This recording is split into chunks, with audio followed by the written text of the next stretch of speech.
بنی اسرائیل میں دو بھائی تھے، جن میں ایک مسلمان تھا اور دوسرا کافر تھا۔ دونوں دریا کے شکاری تھے۔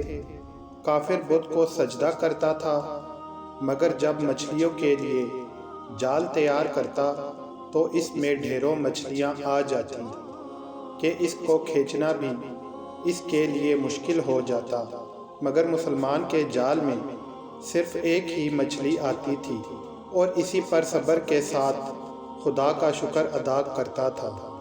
اتفاقاً ایک روز اس مسلمان کی بیوی اپنے مکان کی چھت پر گئی تو اس کی نظر کافر کی بیوی پر پڑی، جو زیور اور بہترین لباس سے آراستہ تھی۔ یہ دیکھ کر اس مسلمان کی بیوی کے دل میں وسوسہ پیدا ہوا کہ کاش میں بھی ایسی ہی ہوتی۔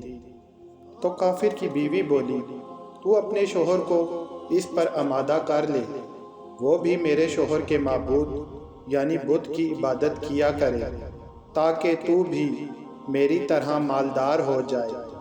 یہ سن کر مسلمان بھائی کی بیوی کچھ غمزدہ سی ہو کر نیچے آئی، اور جب اس کا شوہر گھر آیا تو اس نے بیوی کا حال دیکھ کر دریافت کیا، آخر کیا بات ہے جس سے تو اس قدر غم زدہ معلوم ہوتی ہے؟ تو وہ کہنے لگی، بس میاں، یا تو مجھے طلاق دے دو یا اپنے بھائی کے معبود کی عبادت شروع کر دو۔ یہ سن کر اس کے شوہر نے کہا، خدا کی بندی، تو خدا سے نہیں ڈرتی؟ ایمان کی دولت ملنے کے بعد یہ کفر کی باتیں کرتی ہے۔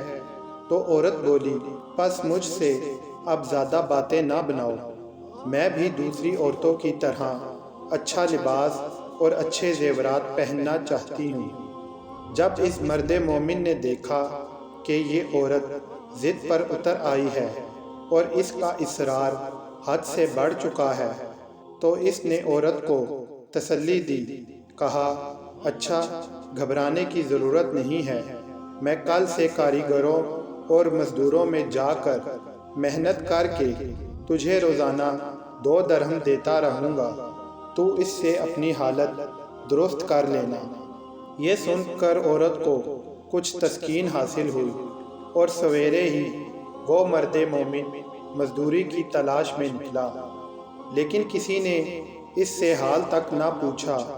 یہ دیکھ کر وہ دریا کے کنارے پہنچا اور شام تک اللہ کی عبادت میں مصروف رہ کر رات کو جب گھر آیا تو بیوی نے دریافت کیا، آج تم کہاں تھے؟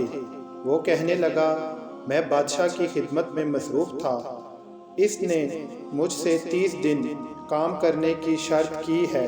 عورت نے کہا کہ آخر وہ بادشاہ تم کو کیا دے گا؟ تو اس نے جواب دیا کہ میرا بادشاہ بڑا کریم ہے اور اس کے خزانے مال و دولت سے بھرے ہوئے ہیں، وہ مجھے وہ دے گا جو میں چاہوں گا۔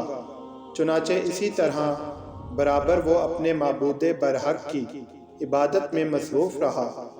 اور 30ویں رات ہوئی تو بیوی نے کہا، سنو میاں، اگر کل تم نے مجھے مزدوری لا کر نہ دی تو تم مجھے لازمی طلاق دے دینا۔ یہ سن کر اس کو اس قدر پریشانی لاحق ہوئی، اور 30ویں صبح کو اس نے ایک یہودی سے کہا، کیا تم مجھے مزدوری پر لگا لوگے؟ یہ سن کر یہودی کہنے لگا کہ ہاں، تم کو مزدوری مل جائے گی، لیکن شرط یہ ہے کہ میرے پاس تمہارے کھانے پینے کا کوئی انتظام نہ ہوگا۔ چنانچہ وہ مرد مومن روزے کی نیت کر کے یہودی کے ساتھ ہو لیا۔ اللہ تعالیٰ کے حکم سے ایک فرشتہ 29 اشرفیاں ایک نورانی طباق میں لے کر اس کی بیوی کے پاس پہنچا اور کہنے لگا، میں بادشاہ کا قاصد ہوں، اس نے یہ اشرفیاں لے کر مجھ کو تیرے پاس بھیجا ہے اور فرمایا کہ تیرا شوہر ہمارے پاس کام میں تھا، ہم نے اس کو نہ چھوڑا یہاں تک کہ اسی نے ہم کو چھوڑ دیا اور یہودی کے پاس چلا گیا۔ اگر وہ ہمارا کام کرتا تو ہم اس کو اور زیادہ اجرت دیتے، بس ایک اشرفی کی کمی اسی وجہ سے ہے۔ چنانچہ وہ عورت ان اشرفیوں میں سے ایک اشرفی لے کر بازار گئی۔ سونار نے اس کی 1000 قیمت عورت کے ہاتھ میں رکھ دی، اور جب شام کو وہ مومن مرد گھر واپس لوٹا تو عورت نے اس سے دریافت کیا، آج تم کہاں تھے؟ اس نے جواب دیا کہ آج میں ایک یہودی کے کام پر گیا ہوا تھا۔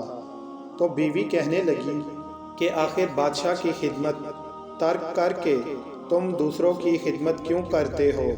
پھر اس کو اشرفیوں کا واقعہ سنایا، جس کو سن کر وہ مرد مومن روتے روتے بے ہوش ہو گیا، اور جب اس کو ہوش آیا تو بیوی سے کہنے لگا، افسوس کہ میں بادشاہ دو جہاں کی خدمت کا حق اپنے اوپر لازم نہ کیا۔ اس کے بعد اس شخص نے عورت کو چھوڑ دیا اور پہاڑوں پر چلا گیا، جہاں خدا کی عبادت میں مصروف رہ کر اس کا انتقال ہو گیا۔